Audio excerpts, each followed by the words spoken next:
समझते हैं। तो हम कहाँ से आज का लेक्चर शुरू किया, ज़रा एक दफ़ा रिव्यू कर लेते हैं आपकी आसानी के लिए। तो रिव्यू करने के लिए मैंने आपसे ये कहा कि आज के इस लेक्चर में हम बात कर रहे हैं किसके ऊपर, इम्प्लीमेंटिंग चेंज के ऊपर, कि हम चेंज को इम्प्लीमेंट कैसे करेंगे। चेंज की इम्प्लीमेंटेशन में हम तीन चीज़ें ज़ेरे फोकस ला रहे हैं, ये ज़ेरे बहस ला रहे हैं। एक, मेन एंटिटीज़ कौन सी चेंज में इन्वॉल्व है, लीवन का मॉडल और मैकेंजी 7S मॉडल। सबसे पहले मेन एंटिटीज़ में आ जाते हैं स्पॉन्सर्स। स्पॉन्सर्स आमतौर पे हमारे मेन इन्वेस्टर होते हैं, कारोबार के मालिक होते हैं, जो हमें सरमाया प्रोवाइड करते हैं और क्रिटिकली अलाइन करने की कोशिश करते हैं। और ये वो लोग हैं कि अगर हम चेंज ना ला सके तो इनका सबसे ज़्यादा नुकसान होगा, चूँकि ये फाइनेंशियल स्टेक भी रखते हैं इसके अंदर, और फिर जब फाइनेंशियल स्टेक है तो ऑब्वियसली इंटरेस्ट तो इनका हाई होगा। दूसरी तरफ वो स्टेक होल्डर्स हैं या वो मेन जो है एंटिटी है जिसको हम चेंज एजेंट कहते हैं। चेंज एजेंट वो है जो क्रिएटिव इंसान है, जिसके पास चेंज के बेनिफिट मेन इंजॉय करने वाला है, ये मोटिवेटर है, और ये ऑर्गेनाइजेशन के इनसाइड भी हो सकता है और आउटसाइड भी हो सकता है। अगर ये इनसाइड है तो ये आपका कोई एम्प्लॉई हो सकता है, कोई मैनेजर हो सकता है, कोई डायरेक्टर हो सकता है, जो पिछले निज़ाम में सफ़र कर रहा है या समझता है कि उससे नुकसान हो रहा है और नए निज़ाम को ये सपोर्ट करना चाहता है।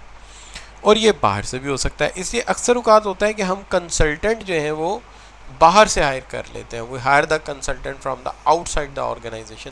हम बाहर से ऑर्गेनाइजेशन के कंसल्टेंट्स को हायर कर लेते हैं जो इस मसले को डील करते हैं।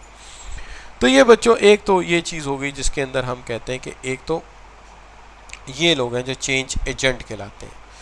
अब तीसरी इंपॉर्टेंट एंटिटी स्टेक होल्डर है। स्टेक होल्डर वो हैं जो चेंज से बेनिफिट भी लेते हैं, मुतासिर भी होते हैं, इन्फ्लुएंस होते भी हैं, इन्फ्लुएंस कर भी सकते हैं। मेनली वो तमाम लोग शामिल हो सकते हैं हु कैन बी इन्फ्लुएंस, या तो इन्फ्लुएंस करते हैं, आर बीइंग इन्फ्लुएंस्ड या बीइंग इन्फ्लुएंस्ड।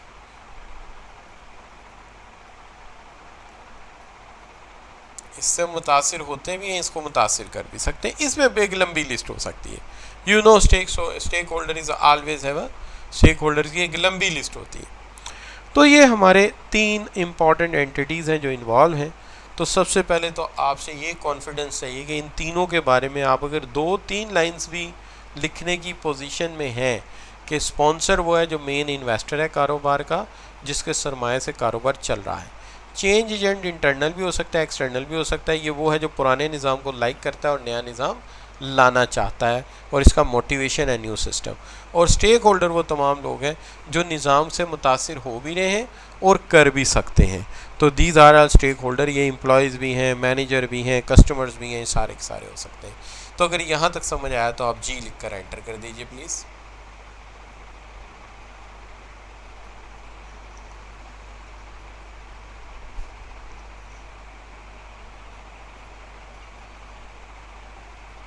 बिल्कुल ठीक हो गया, बिल्कुल ठीक हो गया। चलिए अब हम चलते हैं लिव इन के मॉडल की तरफ। लिव इन के मॉडल का एक तो हमने जो है वो फोर्स फील्ड एनालिसिस पढ़ा था, जहाँ दो फोर्सेस हैं, एक फेवर में जा रही है और एक अगेंस्ट जा रही है। आज हम इसका दूसरा एस्पेक्ट पढ़ रहे हैं जिसके अंदर हम कहते हैं कि चेंज को इम्प्लीमेंट कैसे करोगे। तो इसका मशवरा वो क्या देते हैं, वो कहते हैं पहले आप अनफ्रीज़ कीजिए, फिर आप चेंज को इंट्रोड्यूस कराइए और फिर रीफ्रीज कीजिए। देखिए बड़ी आसान सी बात है कि होता ये है आम दुनिया में कि जब हम चेंज लाने लगते हैं तो हमें सबसे पहले जो प्रीवियस प्रिवेलिंग सिस्टम होता है उसको क्रिटिसाइज़ करना होता है, कहना होता है कि हम इससे मुतमईन नहीं हैं, ताकि लोगों को इस बात का एहसास दिलाया जाए कि जो है वो गलत है, और फिर कुछ नया इंट्रोड्यूस कराया जाए। और नया इंट्रोड्यूस कराने के बाद उस पर लोगों को पुख्ता कर दिया जाए, उस पर लोगों को पुख्ता कर दिया जाए। अब जहाँ तक सवाल है कि अगर आप मेरे से ये पूछें कि जी सबसे पहली चीज़ कि जी अनफ्रीज़ मूवमेंट और रीफ्रीज़, देखिए आपने देखा होगा कि अक्सर औक़ात आर्मी में कुछ यंगस्टर ज्वाइन करते हैं। अब आर्मी का एक सीरियस मसला ये है कि जब लोग ज्वाइनिंग देते हैं यहाँ पे, तो कुछ लोग जो हैं वो बड़ी अमीर फैमिली से आते हैं, जैसे लैंडलॉर्ड हो गए यानी ज़िम्मेदार हो गए, इंडस्ट्रियलिस्ट हो गए, तो वो बड़े अमीर होते हैं वो। और दूसरी तरफ कुछ लोग ऐसे होते हैं जो कि आप ये कह सकते हैं कि बड़ी ही लो प्रोफाइल या बड़ी लो इनकम फैमिली से आते हैं, जैसे टेनेंट्स हो गए, मज़ारे हो गए बेचारे, उनके बच्चे होते हैं।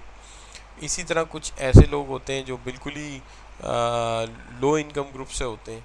तो इन सब का कॉन्फिडेंस एक जैसा नहीं होता, इस कॉन्फिडेंस में बहुत ज़्यादा फ़र्क होता है। तो जब कॉन्फिडेंस में बहुत ज़्यादा फ़र्क होता है तो क्या करना पड़ता है कि हमें ये देखना होता है कि इसको कैसे हल करें। तो क्या करती हैं आर्म्ड फोर्सेस, जो भी आर्म्ड फोर्सेस है वो क्या करती हैं, इनको एक रगड़ा देना शुरू कर देते हैं, उनके बाल काट देते हैं। वो जो ट्रंक में सामान लेके आए तो ट्रंक कहते हैं उठाओ और भागो। फिर उनको कहते हैं तुम्हें खाना नहीं आता, तुम्हें पीना नहीं आता, तुम्हें बैठना नहीं आता, तुम्हें तमीज़ नहीं, यानी जो भी वो वैल्यूज़ लेके जाते हैं वो उससे डिससेटिस्फेक्शन का इजहार करके उसे अनफ्रीज़ कर देते हैं, यानी उनको गलत डिक्लेयर कर देते हैं। इस तरह जिस शख्स के पास जो भी कॉन्फिडेंस होता है उसे स्क्रैच कर दिया जाता है, ख़त्म कर दिया जाता है, ज़ीरो पे ले जाते हैं उठा। यानी एक वक्त तो ऐसा आता है वो उसको शक हो जाता है कि पता नहीं मैं इंसान भी हूँ कि नहीं हूँ। तो आप ये कह सकते हैं कि उनका एक तरीका कार है, और ये सिर्फ उनका नहीं है, in every army is a same system. Chinese army में तो इवन ये जो कॉलर है इसके ऊपर एक पिन लगाते हैं, पिन, ताकि अगर ये गर्दन को ज़रा सा नीचे झुकाए, अकड़ा के ना चले तो उसको सुई चुभे और ये सीधा हो जाए। तो बड़ा स्ट्रिक्ट रूल होते हैं।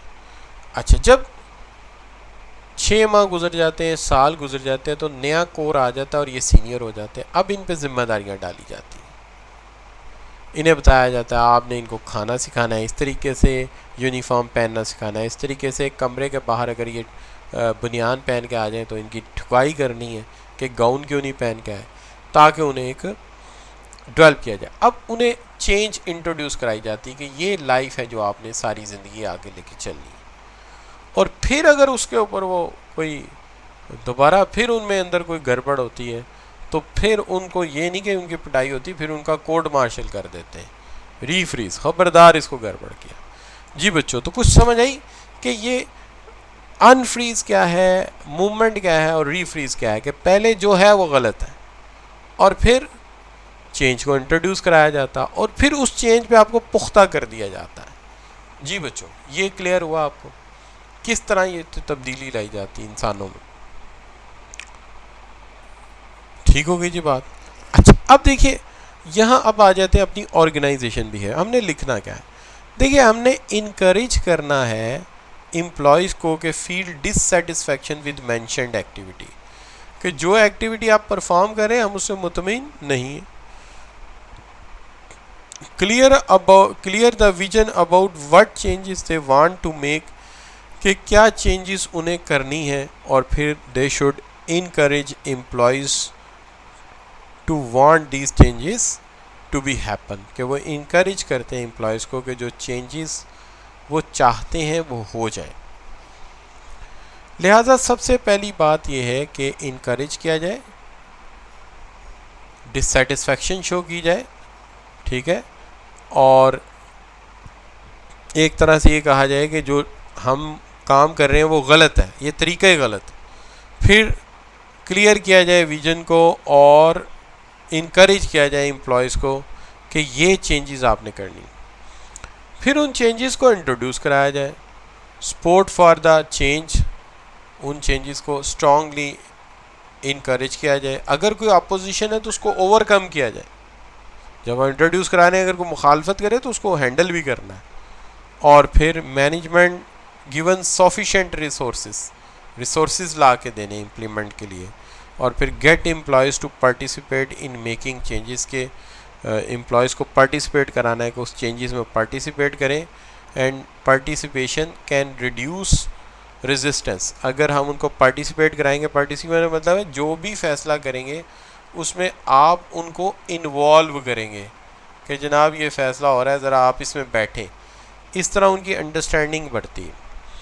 तो पहली बात हमने क्या समझाई? पहली बात ये समझाई कि आप उनके प्रीवियस तरीके को डिस्करेज करें, उनको बताएं उनको कि क्या गलत हो रहा है, क्या होना चाहिए। फिर चेंज के लिए वसाइल दें उनको जो भी लोग मुखालफत कर रहे हैं उनको स्नप करें और उसके साथ साथ रिड्यूस करें, पार्टिसिपेट करवाएं। फिर जब नए वेज दरियाफ्त हो जाएंगे, नया तरीका दरियाफ्त हो जाएगा, तो एक रिस्क फैक्टर हमेशा रहेगा कि एम्प्लॉयज़ पुराने तरीके पे वापस ना चले जाएं। ऐसा ना हो हमने खाना भी सिखा दिया, पीना भी सिखा दिया, मशीन चलाना भी सिखा दिया, अब फिर वो पुराने तरीके पे चले जाएं। तो ऐसा ना हो, इसके लिए आपको चाहिए कि employee should be encourage to carry on new ways. अच्छा, वैसे किसी को इनकरेज करना हो कि नए तरीके से काम करना है, तो हमें इनकरेज करने का क्या तरीका अडॉप्ट करना चाहिए आपके जहन में? कि हमने मशीन चलाने का नया तरीका अडॉप्ट करा दिया, प्रोसीजर फॉलो करने का नया तरीका अडॉप्ट करा दिया, अब हमें क्या करना चाहिए? What should we do? हमें क्या करना चाहिए? जी शाबाश।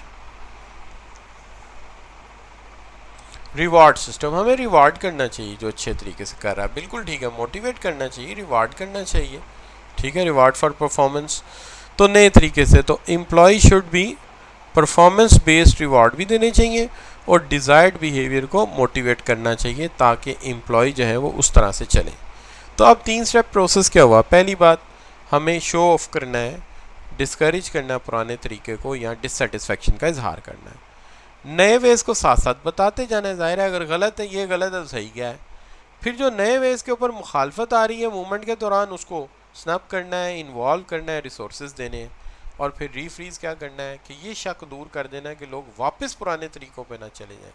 क्योंकि अगर वापस चले गए पुराने तरीक़ों पे तो फिर इन्हें नए सिरे से लाना मुश्किल हो जाएगा। तो इनको रिवार्ड करें, मोटिवेट करें। अब ये 3 बातें होंगी।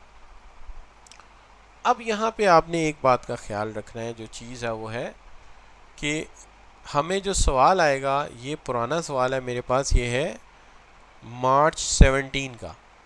अभी इस चैप्टर में जो भी इनोवेशन है ये इतनी कोई हो सकती है मेरे ख्याल में। और वैसे भी इस चैप्टर का जो इम्पोर्टेंस वेटेज है वो ऑर्गेनाइजेशन स्ट्रक्चर जितना नहीं है, उसका इम्पोर्टेंस वेटेज कोई 8 से 9 मार्क्स का है। और जो इम्पोर्टेंस वेटेज है ऑर्गेनाइजेशन कल्चर का वो तकरीबन 7 मार्क्स है मेरे नज़दीक। तो अगर आप ये कह लें कि 9 to 10 या 11 स्ट्रक्चर ले जाता है, तो जो वेटेज है इसका कल्चर का वेटेज तकरीबन 8 के करीब हो जाता है, या आमतौर पे 9 या 10 पे वो भी चला जाता है। तो इसका वेटेज जो है वो तकरीबन 6 निकलता है अगर एवरेज निकालें आज तक। तो लिहाजा इसमें ज़्यादा सवाल जब भी आया 6 मार्क्स 7 मार्क्स, तो वो ज़्यादा आप ये कह लें कि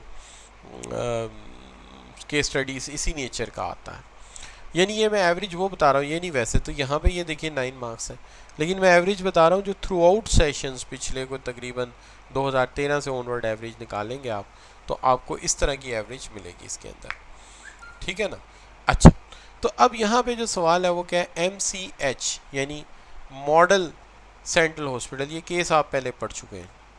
क्या है, मैं रिक्वायरमेंट अब बाद में देख लूँगा कि is currently experiencing a serious problem resulting in overall poor performance of hospital. These problems are attributed to indifferent attitude, lack of commitment of group of doctor and secondary staff in the hospital.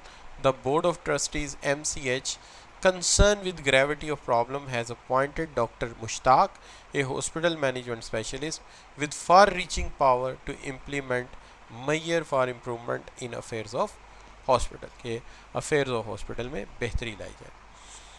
अब इस issues के पेश नज़र आप ये कह सकते हैं कि सवाल ये है कि discuss the measures that Mushtaq should taken, Dr. Mushtaq should taken in terms of Levin force field analysis model of changes starting action to taken at different stages of change।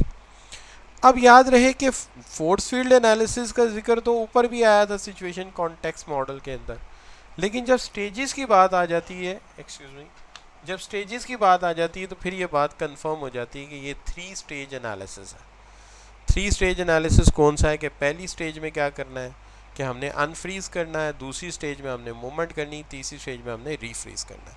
तो जब भी सवाल में स्टेजेस वगैरह का जिक्र आएगा तो हमें पता चल जाएगा कि ये लिविन के फोर्स फील्ड एनालिसिस का वो मॉडल का हिस्सा पूछ रहा है जहाँ पे पहली स्टेज में अनफ्रीज करो, फिर इंट्रोड्यूस कराओ और फिर रीफ्रीज करो। अब डॉक्टर मुश्ताक को क्या करना चाहिए? डॉक्टर मुश्ताक को ये करना चाहिए कि डॉक्टर्स और एंजेलरी या सेकेंडरी स्टाफ से ये कहना चाहिए कि जो तरीक़ाकार है आपका ये गलत है, हम इससे मुतमईन नहीं हैं और नए तरीक़ाकार को इंट्रोड्यूस कराना चाहिए। दूसरी बात ये है कि मूवमेंट ये आ गया वो मामला जहां आप अनफ्रीज़ कर रहे हैं कि उन्हें चाहिए कि उन्हें बताएं कि आपका रवैया ठीक नहीं है, अगर ऐसे ही रहा तो इदारा ही बंद हो जाएगा। तो पहले तो उन्हें हमें ये बताना पड़ेगा कि इसको अनफ्रीज़ करें। फिर उन्हें दूसरी स्टेज में उन्हें रिसोर्सेज प्रोवाइड करने चाहिए। डॉक्टर मुश्ताक को क्या करने चाहिए? रिसोर्सेज प्रोवाइड करने चाहिए, ठीक है। चेंज को इंट्रोड्यूस कराना चाहिए और जो मुखालिफिन है उनको स्टॉप करना चाहिए, डिसीजन में इन्वॉल्व करके रेजिस्टेंस कम करनी चाहिए। और फिर क्या होना चाहिए? फिर उन्हें ये चाहिए कि वो क्या करें, इसको रीफ्रीज करें, इंश्योर करें कि कहीं ऐसा ना हो कि दोबारा फिर उस तरीके पे चले जाएं, तो अच्छे रवैये को रिवार्ड करें और री इन्फोर्स करें। अब अगर आप देखें इसका आंसर कैसे लिखा गया है, तो इसका आंसर ऐसे लिखा गया है कि एग्ज़ामिनर इसको यूँ लिखता है कि जी सबसे पहली बात ये कि डॉक्टर मुश्ताक को क्या चाहिए, प्रॉब्लम की सीरियसनेस को बताएं डॉक्टर्स को और स्टाफ को। ये उन्होंने लिखा अनफ्रीज में। मूवमेंट में चेंज में क्या कहते हैं? चेंज में कहते हैं कि उन्हें चाहिए कि एडिक्वेट रिसोर्सेज प्रोवाइड करें, ठीक है, और इसके बाद क्या करें, इंक्रीज करें स्टाफ की जो रेजिस्टेंस है उसे रिड्यूस करें, यानी जो लोग मुखालफत कर रहे हैं उसको रोकें, ठीक है, और उसके लिए फैसलों में उन्हें इन्वॉल्व भी कर सकते हैं। और रीफ्रीज करने के लिए फिर क्या कहा है? रीफ्रीज करने के लिए उन्होंने ये कहा है कि इंश्योर करें कि दोबारा सिस्टम वापस ना चला जाए, लिहाजा उन्हें चाहिए कि वो इसको वापस ना जाने के लिए क्या ऑफ़र करें? रिवार्ड्स ऑफ़र करें, नॉर्म्स को अडॉप्ट करने के लिए उन्हें इनकरेज करें। तो ये बच्चों 3 स्टेप्स हैं बिल्कुल सिंपल से जो फॉलो करने, ठीक होगी बात। तो यहाँ तक तो मेरे ख्याल में कोई मुश्किल चीज़ नहीं है इस मॉडल के अंदर। क्या ख्याल है? अगर समझ आया तो जी लिख के एंटर कर दीजिए। क्लियर जी? अच्छा, अब देखिए जहाँ तक सवाल है आपका कि जो आप बात करते हैं इसका अगले मॉडल की, अगला मॉडल जो है वो है इसका 7 सीज मैकेंजीज मॉडल। तो और एक मॉडल इसके अंदर और है जिसको हम कहते हैं जेमिनी 4 आर्स मॉडल। तो मेरे ख्याल में आज के लिए इतना रख लें, या जैसे आप कहते हैं, अगर आप कहते हैं आगे चलें तो आगे चलते हैं, अगर आप कहते हैं कि इतना काफ़ी है तो इतने पे रोक देते हैं इसको। What's your opinion? चलें टेस्ट